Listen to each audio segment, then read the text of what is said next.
Hello and welcome back to another off-season tracker. It's been a week or two since we last really talked about the moves that have been happening. There haven't been a crazy number of moves, but there's been lots of little bits and pieces, so we thought we should just like update, sort of catch our breath, sort of see where teams are starting to stand. We're not going to go over every team like we did in the last video. We're going to go just like see what's happened. Fortunately, we have a great tracker here on .esports that we'll just go through and just talk about all the changes. First and foremost, my heart, along with everyone in the community, goes out to Alarm, his family, his friends. Just a devastating loss. Just seeing someone of that talent, of that caliber that so many people looked up to, and just everyone had good things to say about. Just it's really sad. He will be missed in the league. I'm hoping that we can honor him, keep things going. But It's one of those things that's just really hard to just sort of come to terms with. He was only 20 years old. So, let's, take a moment, remember, everything is so important and just keep doing what you love. Unfortunately from that, but we have to keep moving on. It'll be interesting to see what goes on from here, but yeah, really sad to see, someone of so much talent, considered probably one of the greatest of all time in the flex support role, maybe one of the greatest in just like overall. He won the Rookie of the Year award back in, I believe it was 2020. Yeah, and he's just an incredible player. So, we'll go, God, how do you even like just come to terms with what happened? It just came out so far out of left field. So, well, let's keep moving on. Let's keep moving on before we get too far down in the dumps. Let's talk about the Los Angeles Gladiators, okay? October 27th is when we're going back to. We have Face becoming head coach and Hunter and Smash as assistant coaches. I think we might have touched on this a little bit because there were rumors back in previous video, but that's what's going to be happening from there. So, yeah, that's it'll be interesting to see what happens with Gladiators. Obviously a pain point with, DPay and all that kind of stuff. Gladiators have always been a solid team, but it's a team that's never really lived up to the expectations and the hype that we've all been like hoping for this team, especially with the amount of money they've been putting in. So Los Angeles Gladiators making some moves. Especially with the roster moves that we're seeing from them right now, it seems like they are going to be one of the most competitive teams that exist in the league. Are they going to be able to beat the Shanghai Dragons, sort of the team to beat right now? No one really knows. So we'll see what FaZe can do with this team. Obviously, really excited for him. Australian coach. They have Hunter, another Australian coach. So my Aussie boys doing us proud. So hopefully they can do a lot with that. Philadelphia Fusion. We're going to talk about two of these players. So they signed Hitscan DPS MN3 and also another DPS, Flex DPS, and Zest. So the three players, unfortunately, the only three players that they have on their team right now is MN3, Zest, and Carpe.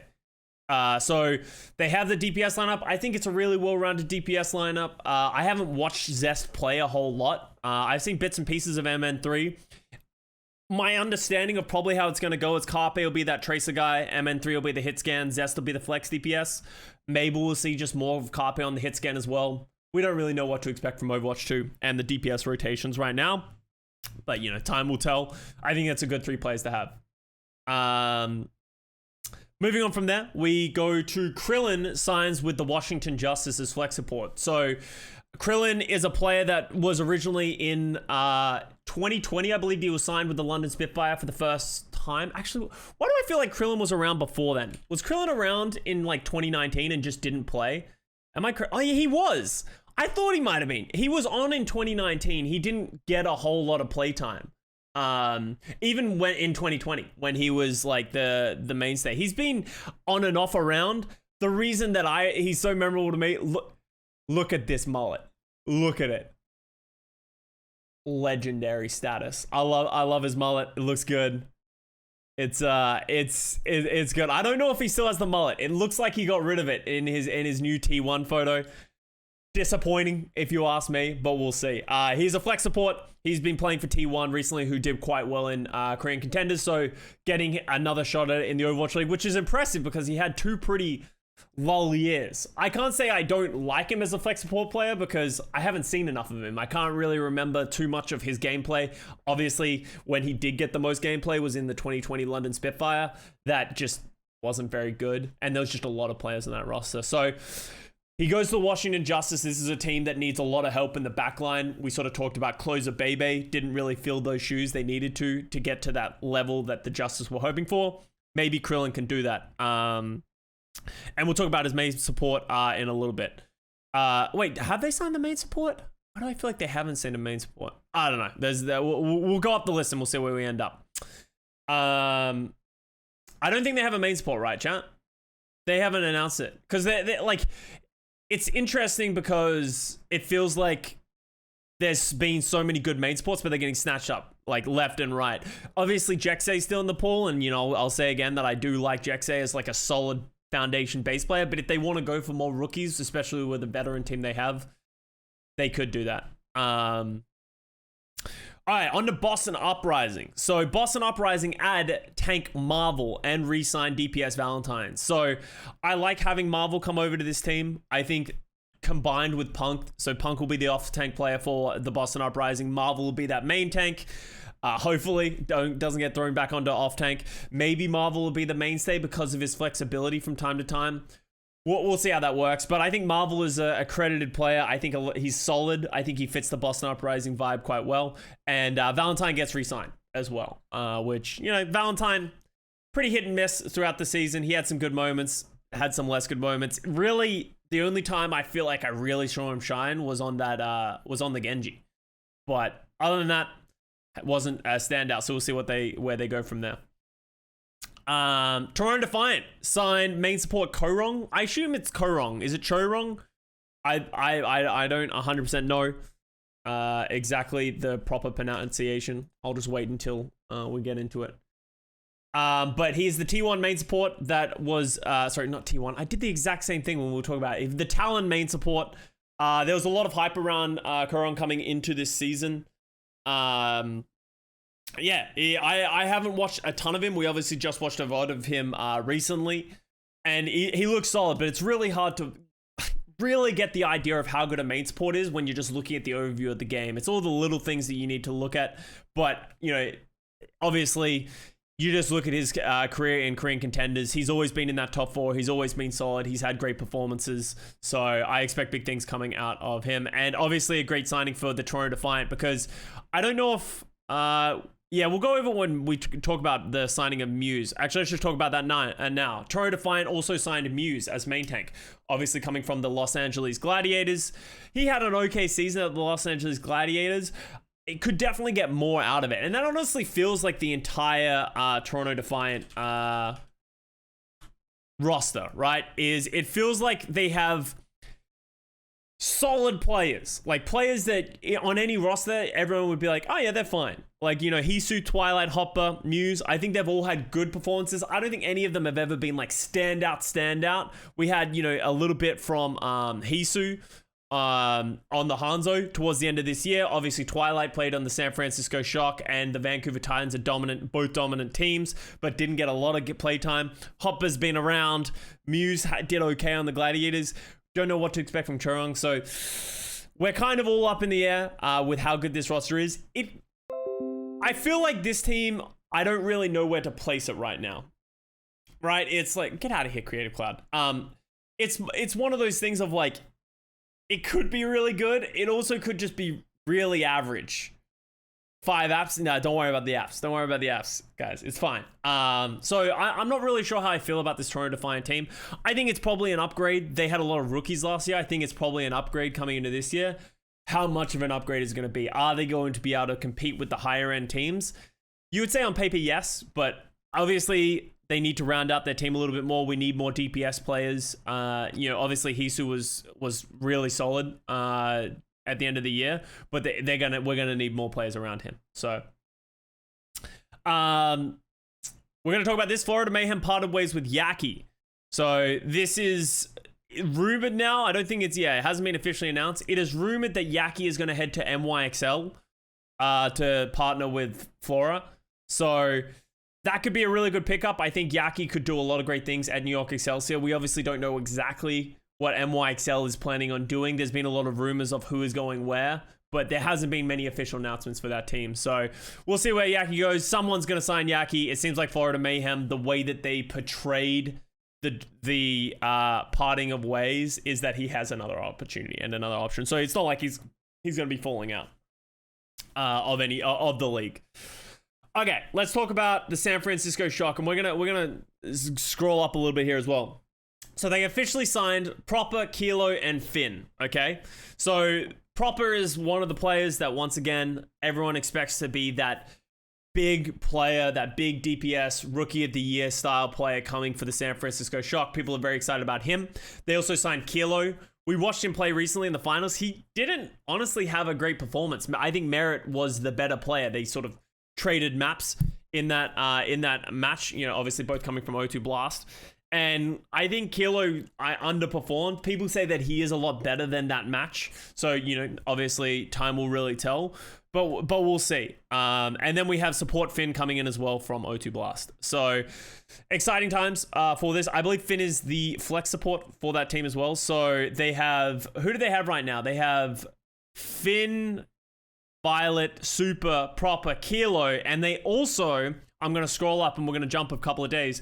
They also signed NA DPS player, Contenders DPS player Sam, who's just been dominating in the North American region for a while now. So really cool to see him. I think he's just turned of age. Yeah, he's 19, quite young, but just look at it, right? His sort of achievements speak for themselves. He's just most recently been playing on Redbird. We watched him play recently. The thing that I am kind of curious on is like exactly how much he's going to fit in this team. He is sort of, is he going to play a back seat and only really come in when it's like a heavily flex DPS meta, and it'll be mainly Proper and Kilo, or are we going to see a lot of Sam being integrated? I said historically that I was like, maybe Super's not going to play and he's just going to be that backup. I think this signing of Sam leans me towards that they definitely are going for this mixed roster again, sticking with what's worked for them in the past. So I threw that out the window. Maybe we'll see a lot of Super this year and hopefully Sam, because, you know, Sam, he made a tweet himself after getting signed and the official announcement came for the San Francisco Shock. Don't go on Reddit. Reddit is a terrible place where no one is ever positive about anything. We know San Francisco Shock fans are very harsh, especially towards like the Western players coming in. Nero got a lot of flack for the Shock this most recent year, even though I think he was one of the better players for the team. Hopefully he can get welcomed and know that everyone's really hyped for it. I think that's awesome. There's a lot of NA Contenders talent that's really getting given opportunities. So excited to see what Shock is going to do. That's a lot of rookies is the one thing that really speaks to me when I'm looking at this roster. Shock aren't signing older players from other teams that have sort of been dropped. They have Super and Violet as the mainstays from the Shock, and then they're just signing a ton of rookies. And that can either go one or two ways. That could work really well because the rookies they're signing are great players. But there's obviously a lot of inexperience and they haven't played at the highest level in our yet. So I'm excited to see this Shock team. It's like, feels like the first time we've seen Shock be rebuilt since their championship caliber. Because last year, it doesn't even really count as a rebuild. It sort of felt like they were refilling places in the team. While now it just feels like this is a new roster. This is not anything. You cannot compare this roster, or at least relate this roster from 2019, 2020 Shock to right now. So,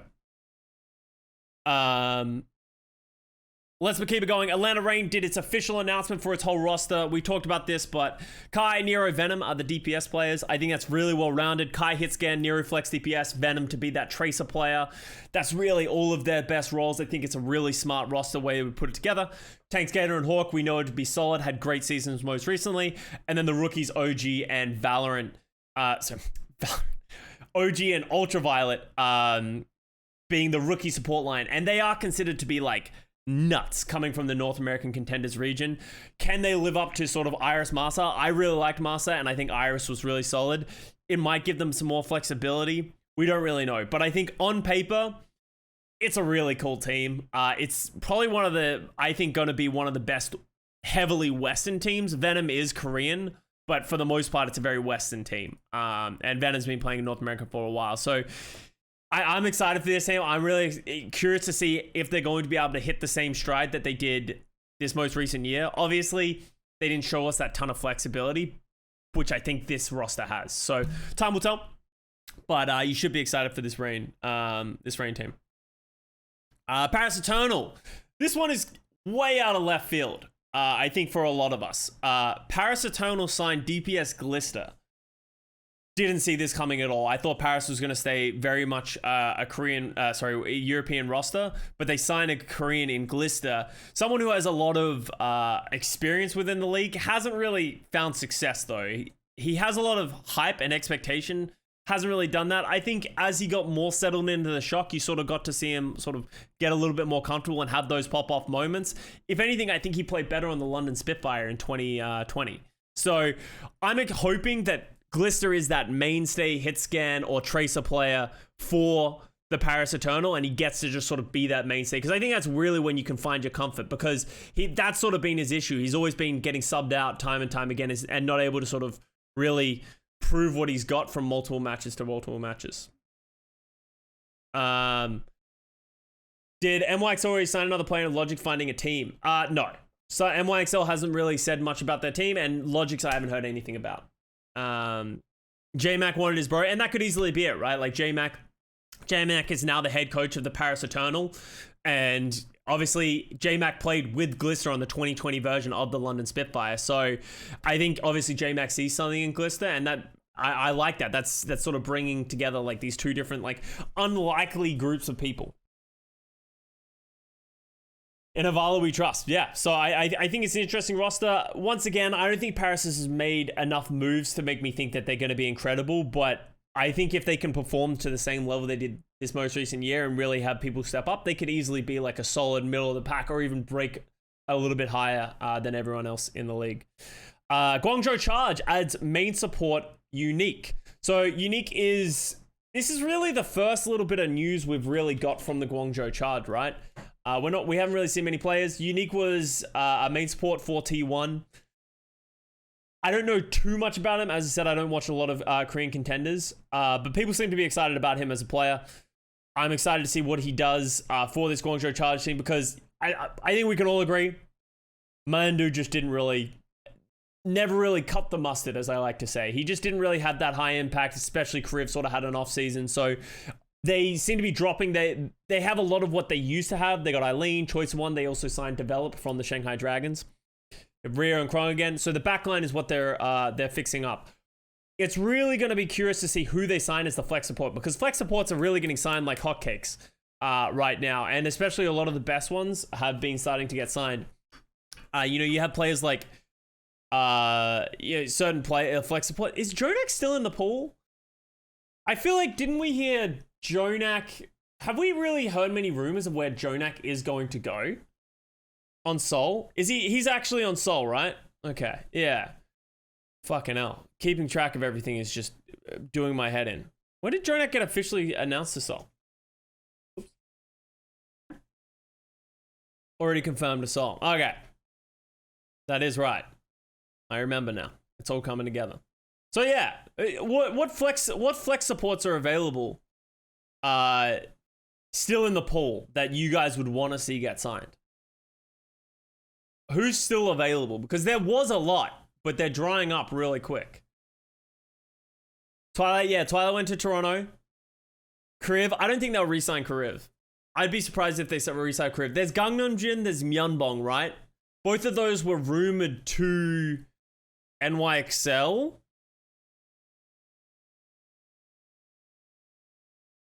But that's both of them, right? So, I don't know. It'll be interesting. I think Guangzhou Charge is a hard sell to a lot of these teams, but honestly, their roster on paper looks pretty good. I feel like Guangzhou heavily underperformed, and I'm hoping that, we get some interesting changes with, like, obviously they changed their coaches, like, halfway through the season, right? You see just, like, Sungwoo and Extra coming in late, so hopefully they can, at least they'll have a better starting point and can do better. Aztec Free Agent, also rumored to a team. Okay.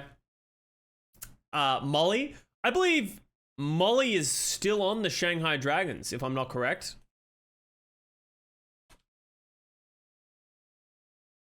Yeah, he's still on the Shanghai Dragons.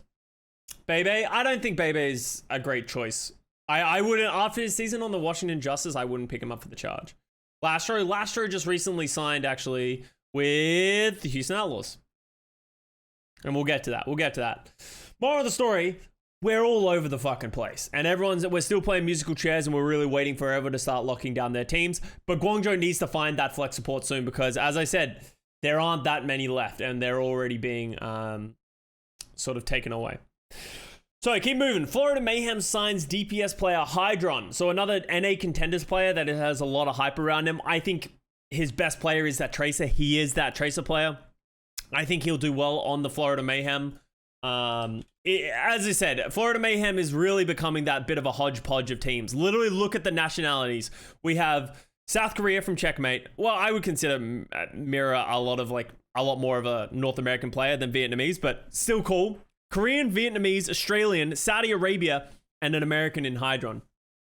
Literally just a petri dish of nationalities.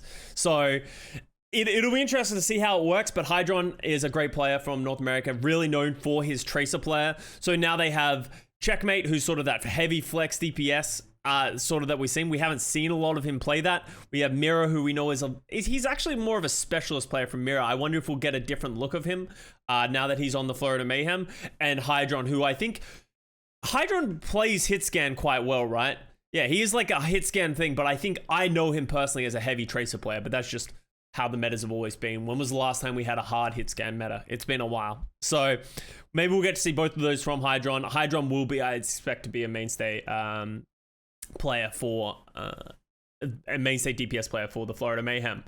The London Spitfire, and this is one where, like, literally out of left field. If you think I don't know much about North American or Korean contenders, European contenders is just like I honestly don't pay a lot of attention to it. So we have Backbone signing with the London Spitfire. I don't really know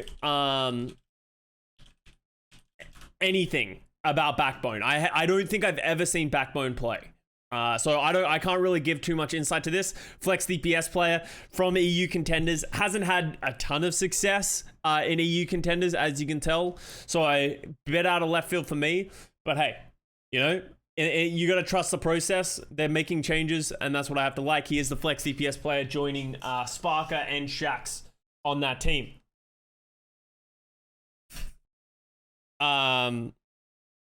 The other important one is that they re-signed Hardy. And I think this was a controversial point for a lot of people because a lot of people weren't happy with how Hardy played. Hardy definitely had some bad matches. But I think you have to trust the people that are on the inside. I hope that the season that the London Spitfire just had was an anomaly because it doesn't feel like they're making a ton of changes that are massively critical. They still have kind of what feels like the core from last year. So hopefully this year, with a bit more experience, they'll come in and Hattie can have a better performance because he definitely did struggle, but so did the entire London Spitfire. So they signed the Flex DPS and Backbone, and they also, we're going to go up here and jump up a little bit. They also signed Flex Support Provide. And it's interesting with Provide because obviously there's a lot of controversy around him. For people that aren't aware, Provide is also previously known as Slur, who tried to sign with the 2020 Los Angeles Valiant when the Valiant kind of moneyballed it. That's when they signed Kai. It's when they had McGravy, all those kind of guys. When they had that roster, Provide was going to be on that roster, but got declined by Blizzard, I believe it was. Or at least it was very controversial because he has a very storied past about just heavily negative behavior in ranked and just in public towards, you know, just really bad shit. I think it's good that he's getting given another opportunity. Hopefully he's learned from that experience. Hopefully he can grow from that and just get given a second chance. And then, because he is a nuts player, I have seen him play. People always talk him up. You know, he's done his dues. He's had 2 years where he wasn't able to join the league. I hope that he can, you know, set a better example and do a better job coming back into the league. But I am excited to see him play for this London Spitfire team. I think the backline of the London Spitfire in Reaper, in Kellex, didn't really play that well. Maybe this upgrade of the backline could really be that sort of catalyst for the rest of the London Spitfire team to really step up. Now that Sparker is of age, they have Shax, they're adding extra pieces. So yeah, let's move on from that. I don't want to talk about that one too much. We'll see where the London Spitfire, where they are right now. It'll be interesting to see how they do in this year. All right, let's keep moving. Seoul Dynasty updates its coaching staff. For all the Toby stands, myself included, even though, you know, I have a copy pasta in my chat that is talking shit about Toby. I've always loved Toby. I respect Toby. He's just been a very smart player since the beginning of time, so this transition isn't too surprising. Toby heads over to become the head coach of the Seoul Dynasty. My concern about that, obviously smart player, great player. How does that transition into becoming a head coach? We've seen people do it and be successful. We've also seen people do it and be unsuccessful, especially when Toby hasn't had much time to experience becoming like an assistant coach or a coach of a lower team. He's just getting thrown into head coach. So it'll be exciting to really focus, see how he does as that team leader and how that transitions into head coach roles.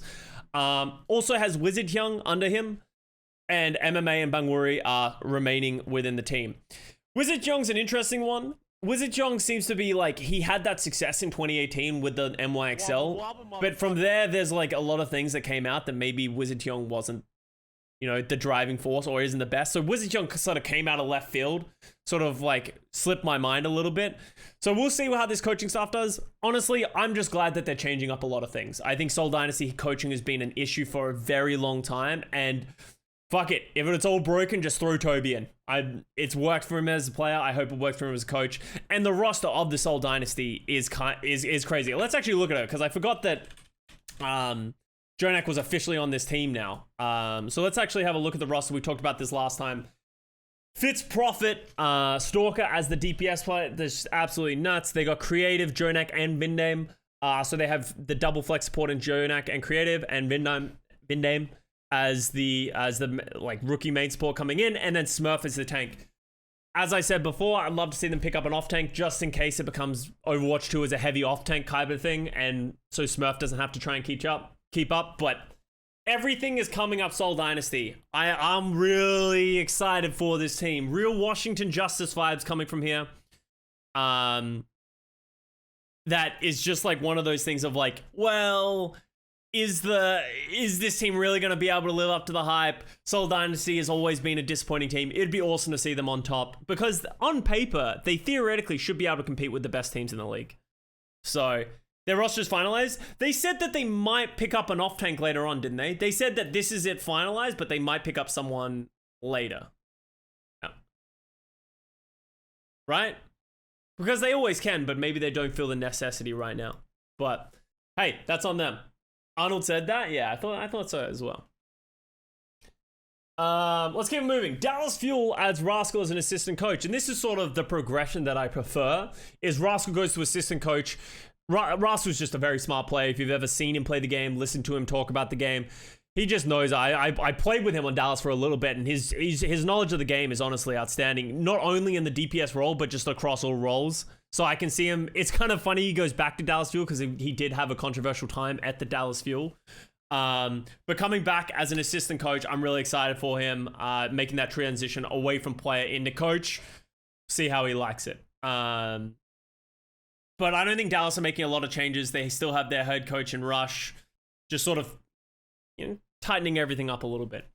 Florida Mayhem signs the Flex DPS in Mirror as well, which is interesting. We talked about this one a little bit before. He'll be that sort of, he's always been known as that like specialist player, kind of like a Hydration almost, right? Where he's like really good at those like the Doomfists, the Pharahs, and all that kind of stuff.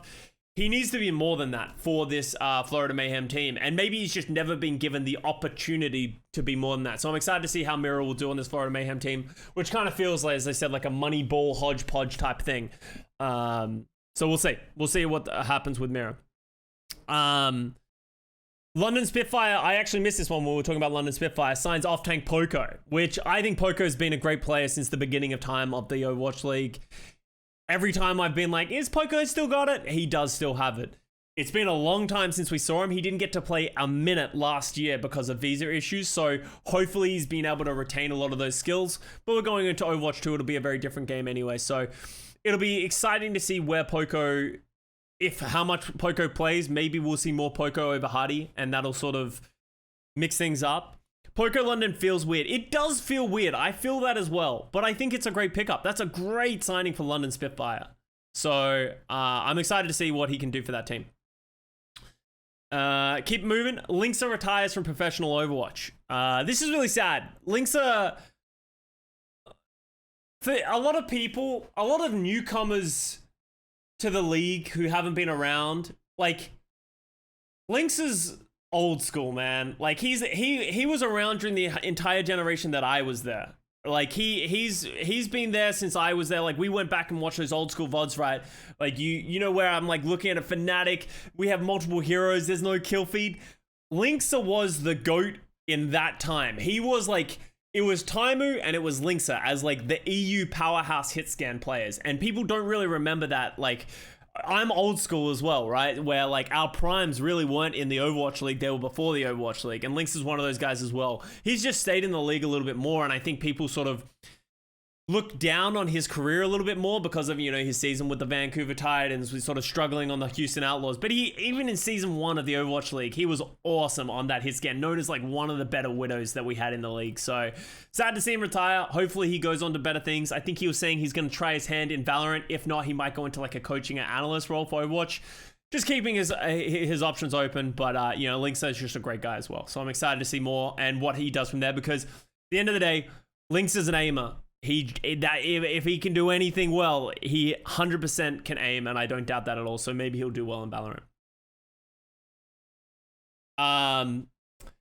And Florida Mayhem. Let's keep moving. Sorry, actually, let's start with Houston Outlaws. Houston Outlaws signed flex support Lastro. Sex big dick. Hell yeah, Lastro. He's bouncing between teams, which is interesting. So he started at the Valiant, obviously, in 2020. Had a really good season, controversial season with Sex big dick. But then went over to the Toronto Defiant. He was pretty good on the Toronto Defiant. Toronto Defiant was just all over the place. Felt like they were moving people around. But I don't think you can doubt Lastro's mechanical skill. So I think you pair him up into the Houston Outlaws. Who's on Houston these days? I feel like this team is really like flipping things on its head. So right now we got Dante, Jake. We still haven't really heard a ton from Jake. It seems like he is going to be on the team, but we haven't really heard a lot. But now they have Iris and Lastro as the double flex support that they got right now in the backline, and then obviously Piggy and Pelican. So double flex support and Iris, Lastro. We'll see how that turns out, but they still need a main support. So we'll see who they end up signing. But this is it seems like they're spending a lot of money on this. I'm not really happy. I don't know about you guys. I'm worried about this team with on paper, they have great players, but I don't think their roles make sense, if you know what I mean. Like, Pelican, Dante, they both play a very similar roles of like the Tracer, sometimes the Sombra. Like, it just, I don't know, it just doesn't, the Pelican, Dante, neither of them play hit scan, so they're gonna need to have a hit scan player outside of that. And then you have Jake, who maybe Jake's gonna become maybe he's gonna stay main support. I don't know. And I said, so I don't really know where Jake fits in his lineup, because I think a lot of Jake's roles are filled by Dante and Pelican. Maybe Junkrat specialist. Maybe he'll play some more main support. I don't know. They still maybe need another main tank. So I love the talent on this team. I just don't think it really fits together right now. It kind of feels like they're trying to put like a square block in a circle hole. But I could be wrong. And maybe these players they're all very adaptable players. Maybe they can make it work. But they definitely need a couple more signings so that maybe we'll round it out really well. Isn't Jake like a Brig Junk specialist? Yeah, but that's kind of hard to fit. Like, how do you fit a Brig Junkrat specialist into a team? Especially when you're going into Overwatch 2 where we don't really know how it works. Like, maybe Brig just isn't very good. So, oh my god, hey Matt, 1 second, I'll talk to you in a sec. And then we have Florida Mayhem. Pick it up, Adam. Fucking redemption arc for Adam. Well, not even redemption, he didn't do anything wrong. He got just fucking absolutely screwed over. So Adam, Australian off-tank player, he's been really solid throughout Australian contenders. Really, we thought he was going to get his opportunity in the 2021 Valiant roster before him and the rest of the Valiant team just got dropped. Really glad and excited to see Goomba really sticking to his roots, picking up Adam as an Australian off-tank, and joining Florida Mayhem, and hopefully he gets a lot of opportunities to pop off. So excited to see Adam come in and prove what he's got. He's always playing in NA ranked. Mention Sam. I already talked about Sam way earlier, guys. If you missed it, you got to go back. And that's it. That's where we are. These are all the updates for this most recent tracker. I hope you guys found it interesting. Like, chat, what do you think? What do we like? What is like the number one thing that we're missing right now? Like, what is there like a team that we just haven't heard much from, or players that are just like, why is this person not signed? Who am I like missing? Because my brain is honestly scrambled from thinking of all these players. A Valiant, I think, is an interesting one. We haven't heard anything from the Valiant, what they're doing with their roster. No even leaks. Like, are they even going to be a franchise next season? I don't even fucking know. NYXL hasn't done a lot of official signings, but there is being rumors that they're doing a lot of things. Moth and FD God are interesting main support free agencies. We have said that a lot of teams do need, main supports, but I don't know if FD God and Moth are really those. Jack say as well. Seagull. Vancouver, that's true. We haven't really heard a lot about Vancouver. Have there been any updates to Vancouver? I feel like we're starting to hear rumors that people are getting signed to Vancouver, but we haven't heard anything official. Yeah, nothing's been officially signed, but there have been some rumors, and there's been rumors that Vancouver is sending money around, right? Because there's the rumors right now is Vancouver is... Who was it? Was it Aspire and... Because they had two really good DPS players. I remember thinking, like, that's a really good DPS. Aspire and Shockwave. That's it. The rumors are that Aspire and Shockwave are gonna be for the Vancouver Titans, which is a really good DPS lineup. Like, very flexible. Yeah, Masa, False. Like, that's a good North American team. I don't think that... It seems like they're picking up a lot of, like, the talent that is just getting overlooked by a lot of top-end talent, but it will be very, very strong and could honestly turn a lot of heads going to the season. So, Overwatch Wikipedia now has a rumor section, does it? No, I can't see it right now, but that's worth it. What's up with Pine, by the way? Didn't hear much about him. I don't think he will. I'm pretty sure after the Dallas Fuel season, I'm pretty sure he changed his bio completely and said done. So I would be surprised if see Pine sign with someone. I'm pretty sure he's just done. But yeah. So there's still a lot of things to go on the offseason. A lot of official things to be happening. I think in the West, we're having a lot of announcement, a lot of things getting locked down. While in the East, I think it's really up in the air. But I also think there's some teams in the East that just aren't changing a lot of things up. Like you got the Chengdu Hunters, you got the Guangzhou Spark. Guangzhou Charge didn't even change up much either. So it'll be interesting to see. Interesting to see. Any team you're excited for so far? I think the teams I'm most excited about is Seoul Dynasty, how good the Glads are, Atlanta Reign,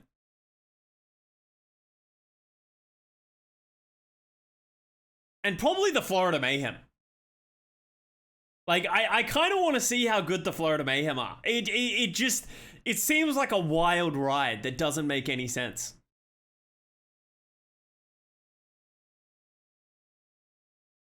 But yeah, I think that there's honestly a lot of teams. I think the league is once again leveling up year after year. So a trend, only NA teams. Yeah, I love that good old Seoul Dynasty NA team. That's a really sick team. Guangzhou got that guy developed, yeah. And they also got the main support unique as well. So, but the reason as I said, I'm not super excited about a lot of these East teams is they either haven't announced or they didn't change their rosters that much, right? Like, I'm not really excited for Hongzhou or the Charge. Sorry, not Charge. Or the Hunters because I sort of know what I'm gonna get. Guangzhou hasn't changed a lot, so I think they'll have a better season, but I don't think they've overhauled that roster. So, why change a winning roster? Well, I think you can make arguments, and this is the argument I would make. I think Chengdu has a great roster and a winning roster. They will not win with the league that they have right now. I think they can win great matches, but I feel like there's some pieces that they really need to shore up from time to time. So, we'll see. As I said, you say it's a winning roster. That team, Chengdu Hunters blew out of that, out of the playoffs. The only win that they had was against in the playoffs. Who was it against? It's against the Gladiators or Atlanta. I think they beat Atlanta, didn't they? They beat Atlanta in the first round, yeah. And then Atlanta went through a crazy lower bracket run. So yeah, like, but Chengdu looked lost in the playoffs. And remember, we talk about like, oh, Chengdu was really good. They still only showed us one real look. Like, they still only showed us their ability to play Pharah. Like, outside of when they played Pharah, they were average. But when they could play Pharah, they were really good. So if we get into a situation where Pharah Mercy just isn't good in Overwatch 2, are they going to be able to perform at that level? Would they be better off like shoring up and moving some things around, right? So we'll see. We'll see. But I think that's it. I think that's it for me on this video. I hope you guys found it interesting. Let me know what you guys think in the comments. Which players do you want to see get signed? Which teams are you guys excited for? Literally just anything. Just yell at me and I'll address it in the next time. So thank you very much for watching. I hope you guys enjoyed it and I will see you guys next time.